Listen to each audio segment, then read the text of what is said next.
नमस्ते दोस्तों, क्या आप अपने घरों में चुपचाप सो रहे हैं या फिर आप न्यूज़ देख रहे हैं या आप पेपर पढ़ रहे हो या फिर आप और कुछ गेम की वीडियो देख रहे हो या रसोई की वीडियो देख रहे हो। ये सब कुछ करना करो बंद। अब मेरी बहुत दिल दहलाने वाली घटना के बारे में मैं आपसे जिक्र करना चाहती हूँ। इस महामारी के दौर में कोई अपना परिवार खो रहा है, कोई अपनी माँ खो रही है, अपनी बेटी खो रही है, कोई अपना भाई खो रहा है, कोई अपनी बहन खो रहा है, कोई अपने बच्चे खो रहा है। इस महामारी के दौर में कौन आ रहा है हमारी मदद करने के लिए? क्या किसी ने हाथ बढ़ाया है हमारे तरफ? नहीं बढ़ाया, क्योंकि तो मैं एक मध्यम परिवार से, एक गरीब परिवार की औरत हूँ और आपको ये समझाना चाहती हूँ कि हम ही सरकार बनाते हैं और हम ही बिगाड़ते हैं और हम ही वही सरकार के सामने जाके हाथ जोड़ के उनसे भीख मांगते हैं। हाँ सर, हमारा ये काम करवा दो, सर हमारी ड्यूटी दिलवा दो, सर मेरे घर का बच्चा बेरोज़गार है उसे ड्यूटी दिलवाइए, सर मेरा पति बेरोज़गार है उसे ड्यूटी दिलवाइए। उनके सामने जा के बार गिड़गिड़ाने के बाद में भी हमें काम नहीं मिल पा रहा है। इस लॉकडाउन के समय पे आज हमारे घरों में इतनी नौबत आ गई है और हम जैसे गरीब लोगों के झोपड़पट्टी में, झुग्गी में, मिडिल क्लास वालों में ये नौबत है कि एक टाइम का चूल्हा तो जलता है, दूसरे टाइम का चूल्हा नहीं जलता। लेकिन इसकी किसी को नहीं पड़ी है। अभी तो पड़ी है काय की अभी बीजेपी आएगी या कांग्रेस आएगी, वो सब अपनी अपनी रोटी सेक रहे हैं।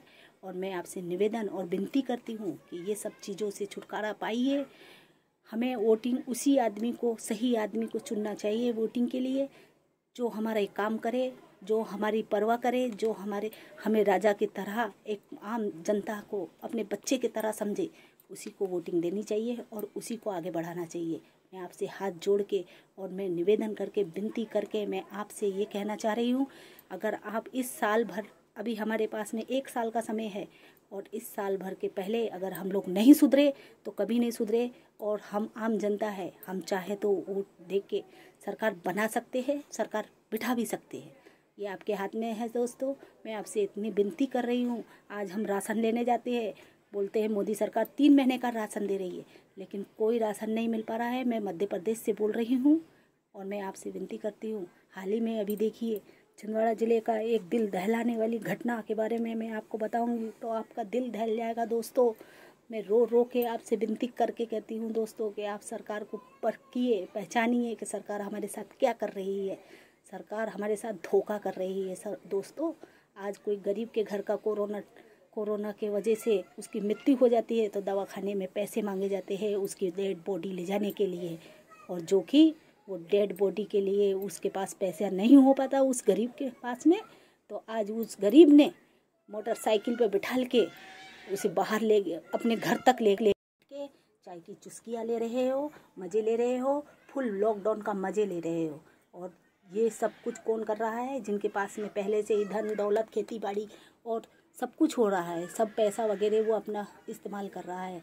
ये मेरे दोस्तों, मैं आपसे हाथ जोड़ के विनती करती हूँ और आपसे ये निवेदन करती हूँ कि मेरी बात को समझिए, मेरे वीडियो को शेयर कीजिए, जितना ज़्यादा शेयर हो सके आपसे, तो आप मेरे वीडियो को शेयर कीजिए और मुझे लाइक कीजिए, मुझे सब्सक्राइब कीजिए। और मैं आपसे यही कहना चाहूँगी दोस्तों, इस महामारी के समय में मैंने बहुत दुख देखे हैं और बहुत से परिवार ऐसे देखे हैं कि जिनके पास में खाने के लिए पैसा नहीं, कुछ नहीं, और वो अपने परिवार से घरों में ही रहने की विनती कर रहे हैं। और ऐसे समय पे अगर कोई बीमार हो जाता है तो कोई फांसी लगा रहा है, घरों से बाहर नहीं निकल रहा है और घर ही में दोस्तों बुखार के मारे वो अपने घर ही में ही अपनी जान दे रहा है।